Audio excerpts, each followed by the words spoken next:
Dear learners, in the part 1 of the lesson, The Black Sheep, we discussed the plot and the themes of the novel.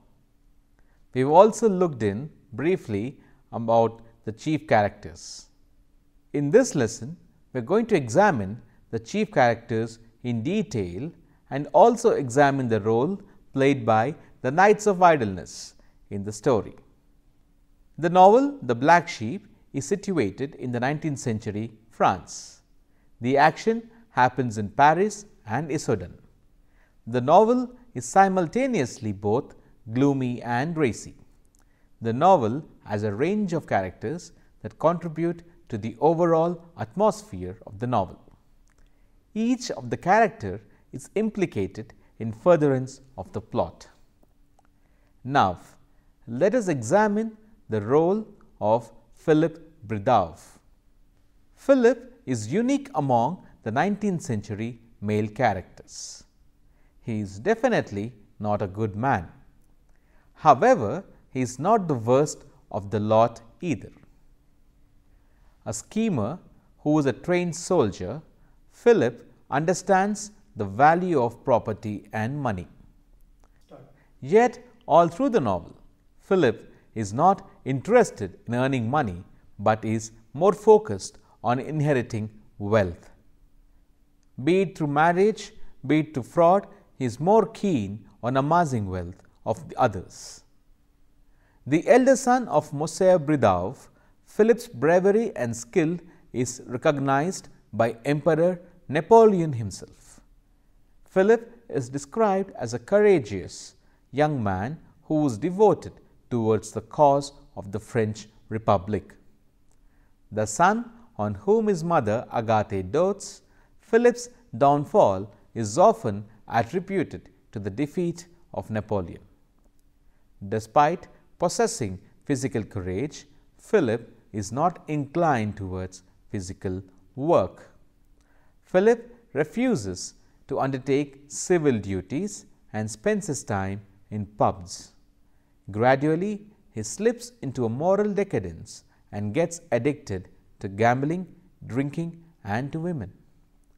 He unashamedly thrusts himself onto his mother's household.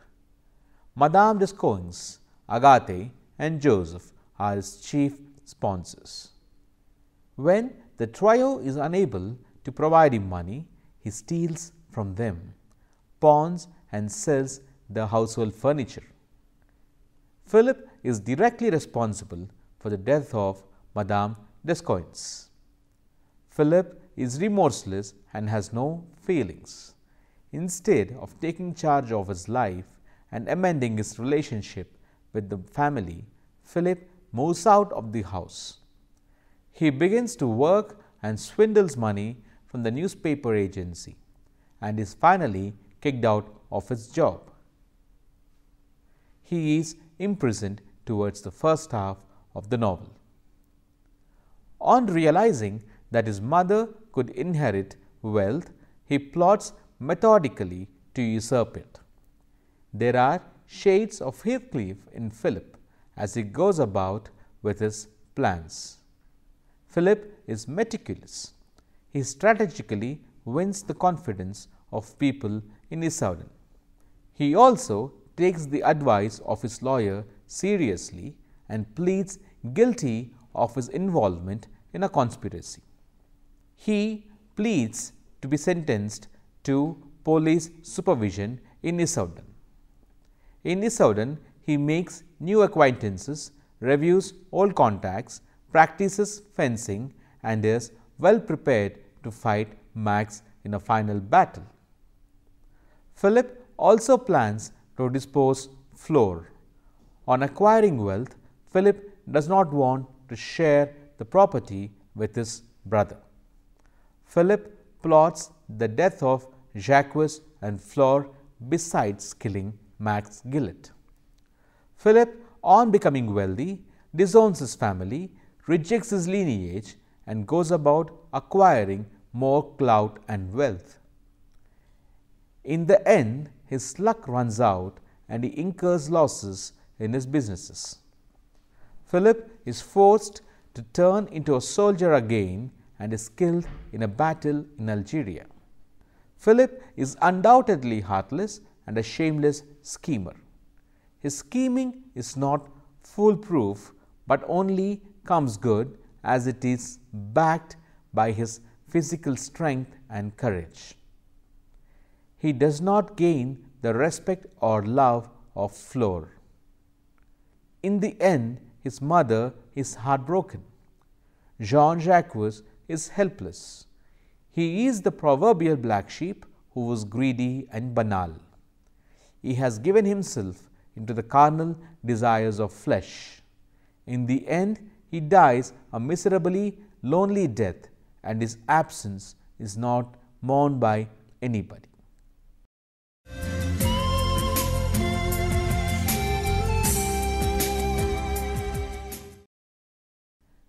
Joseph Bridau is the antithesis of his brother Philip Bridau. An artist both by temperament and training, Joseph is an easygoing, hard-working young man who is dedicated to his family. Though he knows that his mother loves him much lesser than his elder brother, he is devoted towards her upkeep. He is the darling of Madame Descoings, who loves him just as she loves her own grandson. Madame likes his affectionate nature and the diligent spirit. Unlike Philip, Joseph does not covet wealth. He allows Philip to rob him of his earnings. However, when Philip's actions result in the death of Madame Descoings, Joseph understands the debased nature of his brother. He firmly stays by his mother and orders Philip to leave the family house. Despite realizing that it is futile for his mother and him to travel to Issoudun and seek monetary help from his uncle JeanJacques, he agrees to undertake the journey. He undertakes the journey to please his mother.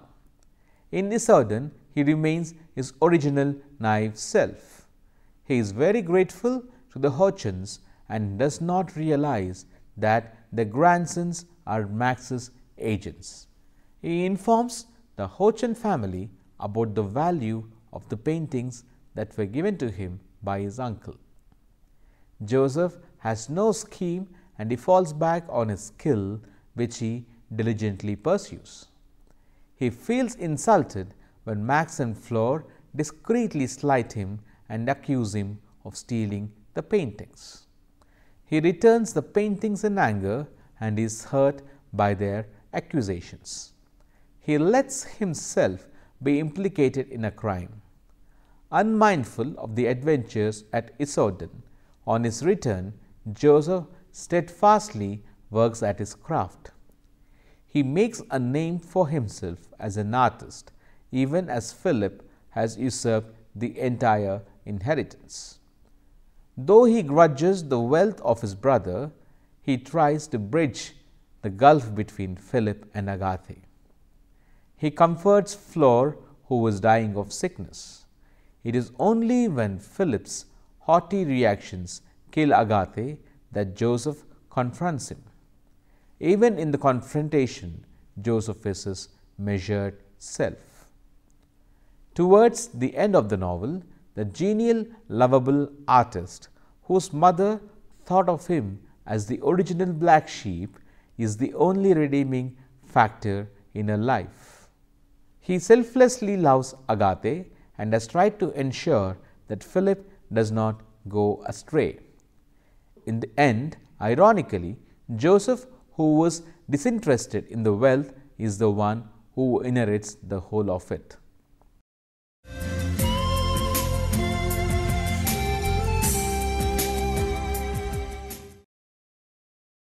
Flor Brassiere, in the original version of La Rabelais, is the central character. She is a fisherwoman and is called the black sheep by the town folk. However, in Adamson's translation, she is reduced to the status of a secondary character as Philip becomes the central character. Flor is brought home by Dr. Roget. The doctor educates her and employs her to assist him in domestic duties. It is said that the doctor wanted to marry her after she grew up. Under the doctor's influence, Flor was quiet and an earnest lady. JeanJacques, who was a fool, loved Flor, and upon Dr. Roget's death made Flor his mistress. She assumed absolute control over JeanJacques and had the house under her command. The town detests Flor and snigger behind her back. Jacques is elder to Flor by 20 years. Flor is unfaithful and begins an affair with Max Gillet. Max controlled and manipulated Flor, while Flor controlled and manipulated JeanJacques. Thus, Flor was both a prey and a predator. She ensures that Max is lodged along with her.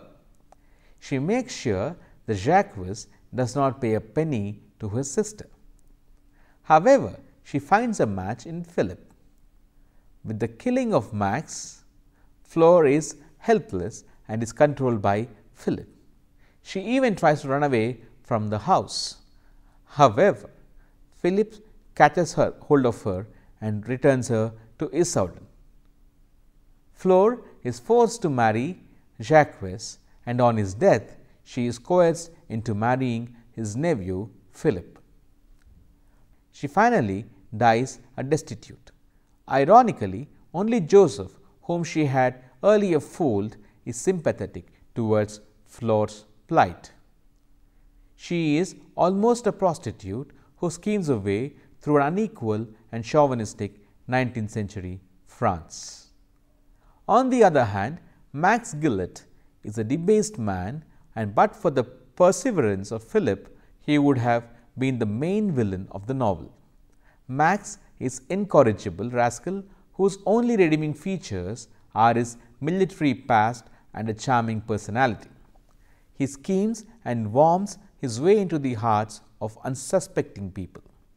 He is a bully who is on lookout for victims.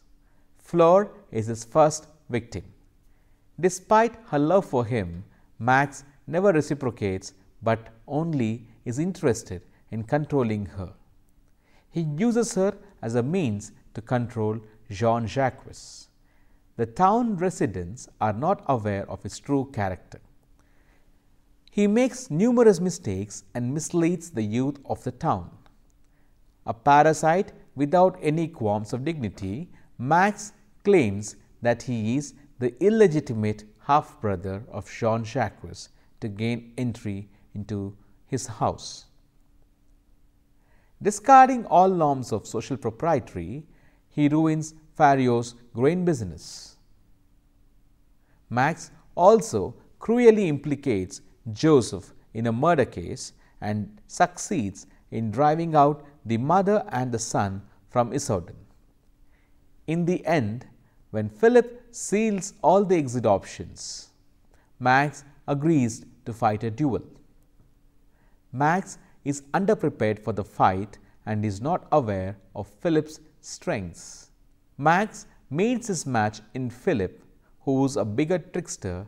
As his luck runs out, he dies. Max's death also ushers in the untimely ruin and death of both JeanJacques and Flor.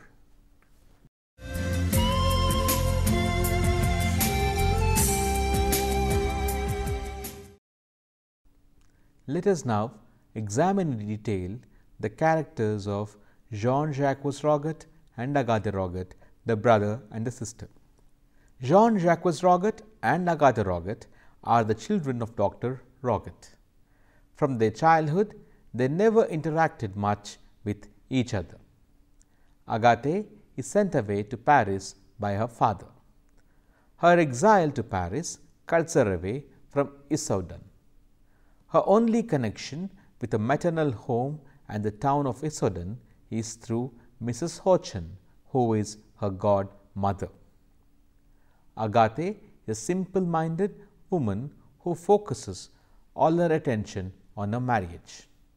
her marriage to the brilliant and the diligent Bridau worked very well till his untimely death. Post the death of Monsieur Bridau, she focuses all her attention on the upbringing of her sons. She invests carefully and makes numerous sacrifices to ensure that her sons are comfortable. She is contented with what she has until the actions of Philip force her onto the verge of destitution and bankruptcy. She does not work. Agathe neither asked her parents nor her brother for any monetary support.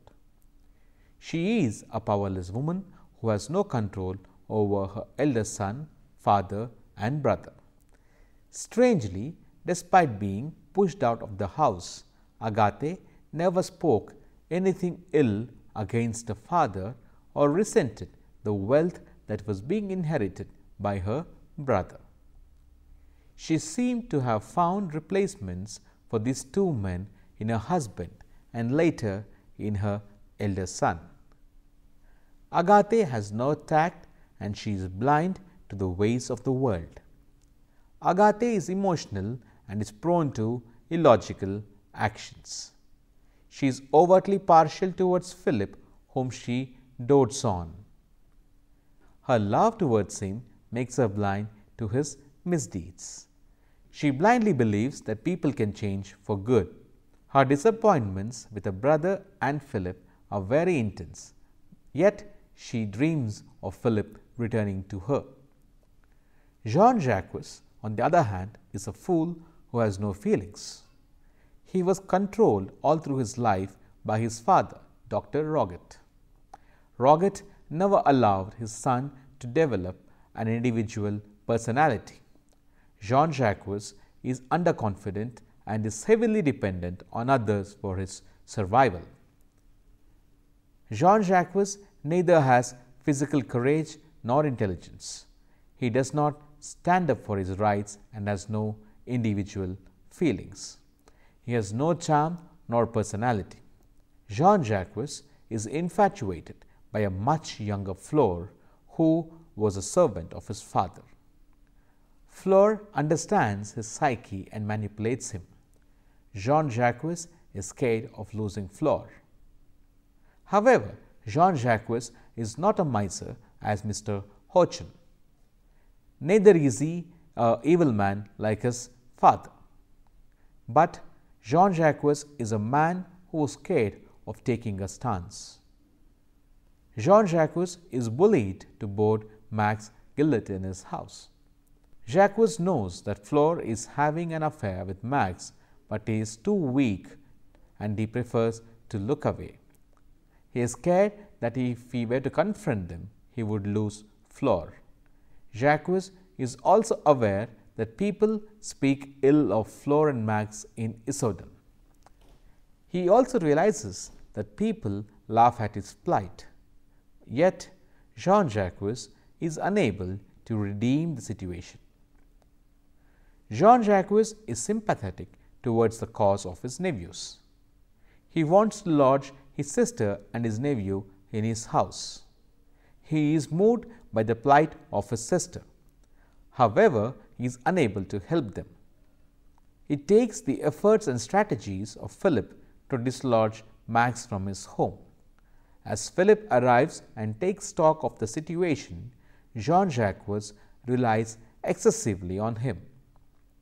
He finally surrenders his agency to Philip.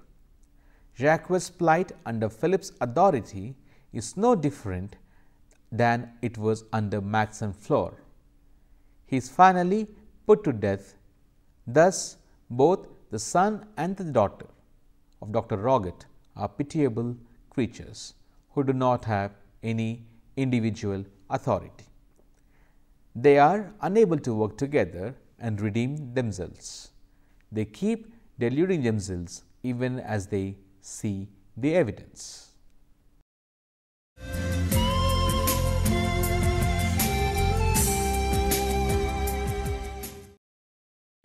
In the 19th century, post-industrial revolution, financial capital emerged as an indicator of an individual's status. Given the spurt in the number of firms and businesses, the strengthening of institutions like the stock market, wealth led to the creation of more wealth. However, one required capital to invest and create more wealth. Hence, there was an emphasis on the inheritance of wealth in the form of money. Like Samuel Butler's The Way of All Flesh, Balzac's La Rabelais describes in detail the effects that the promise of inheritance have on family. Like the black sheep, The Way of All Flesh suggests that the role of family as a viable social institution is eroded as members in the family try to usurp the entire fortune. However, unlike Balzac's French novel, Butler's novel is not violent. Unlike Butler, Balzac portrays money as the source of all evil, where brothers rise against brother, siblings are divided, and men kill each other for money. Men cheat themselves and women cheat men for the sake of wealth. Mr. Horton is a strange case. He is an old man who wants to inherit his wife's wealth after her death. The characters, including Max, Mr. Horton, and Philip, understand that money is a source of all power in the world. They are no different from each other, and hence they constantly seek to expand their wealth.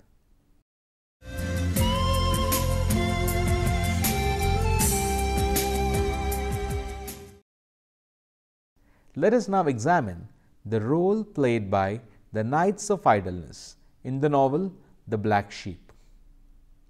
The nocturnal activities performed by the Knights of Idleness have a profound impact on the plot of The Black Sheep. The group, as the name suggests, is made of idle youth who hail from rich families.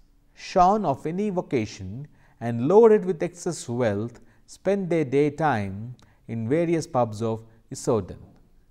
They are a close-knit group and owe allegiance to the group.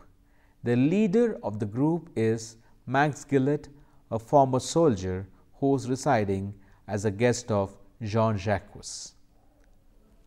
Once a while, the members of the group assemble past midnight and play practical pranks on the town. The practical jokes are aimed at insulting members of Issoudun. These pranks are aimed at irritating the town population. At times, these pranks are harmless and sometimes they are rather vicious. The group identifies a victim and decides on the best way to punish him. The group plans the punishment and carries it out in the night. One such unfortunate victim was Fario, a Spanish migrant who was a farmer. Max and a few others in the group dislike Fario and singled him out. One night, they dragged the cart that Fario has parked near the market to the top of the city tower. Next day, as the baffled town people look on, the members of the group volunteer to help Fario and bring the cart down. The Knights of Idleness climb the tower and throw the cart onto the ground, breaking it into pieces. The group is not satisfied and seeks to ruin Fario further. Fario is angry at the breaking of his cart and confronts Max, who decides to ruin him further. Fario is a grain merchant, and as he goes away on his business, the knights destroy Fario's grain. They release pests into the building where Fario has stocked his grain. When Fario returns, he is shocked at the act. Fario understands that Max and his friends are the conspirators. Fario plans to avenge the act. Fario follows Max across the town for several days and stabs him one night. Despite identifying Fario, Max seeks to thrust the blame on Joseph, leading to the arrest of the artist. The arrest results in Agatha and Joseph leaving the town. Their departure results in Philip arriving at Issoudun and ultimately leads to the defeat and death of Max. On Philip's arrival, Fario partners Philip as to avenge the loss of his grain. Thus, Max's affair with the knights, besides leading him to his downfall, also results in the shaping of the events further. Fario, who is already angry with Max, agrees to spy on Max. He informs Philip of all the activities that Knights of Idleness have performed in Issoudun. Fario also helps Philip realize that the grandsons of the Hochen family are actually working as agents of Max. Ultimately, Philip reveals to Hochen that his grandsons are good for nothing and are followers of Max. As Mr. Hochen confronts his grandsons, they spell out all the acts of Knights of Idleness. It is also revealed that Max has lent heavy sums of money to the grandsons of Mr. Hochen. Thus, Mr. Hochen realizes that his grandsons are spies of Max and begins to avoid them. Mr. Hochen and Philip talk about the strategies in the absence of grandsons. Such an arrangement makes Max unaware of Philip's plans. Balzac sympathized with the poorer sections and often critiqued the elite sections of the Parisian society discreetly. In the novel, through the Knights of Idleness, Balzac is commenting on the decadent lives that young men from wealthy families led in 19th century France. Knights of Idleness are also an indication of the fact that the French Revolution did not mean much for the wealthy people. They continued with the same lifestyles of fun and frolic and avoiding all physical work in all luxury. Dear friends, in this section, we have discussed the main characters of the novel The Black Sheep.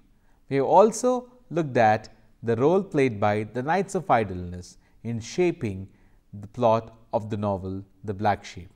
I hope you have enjoyed the lesson and see you in the next lesson. Thank you.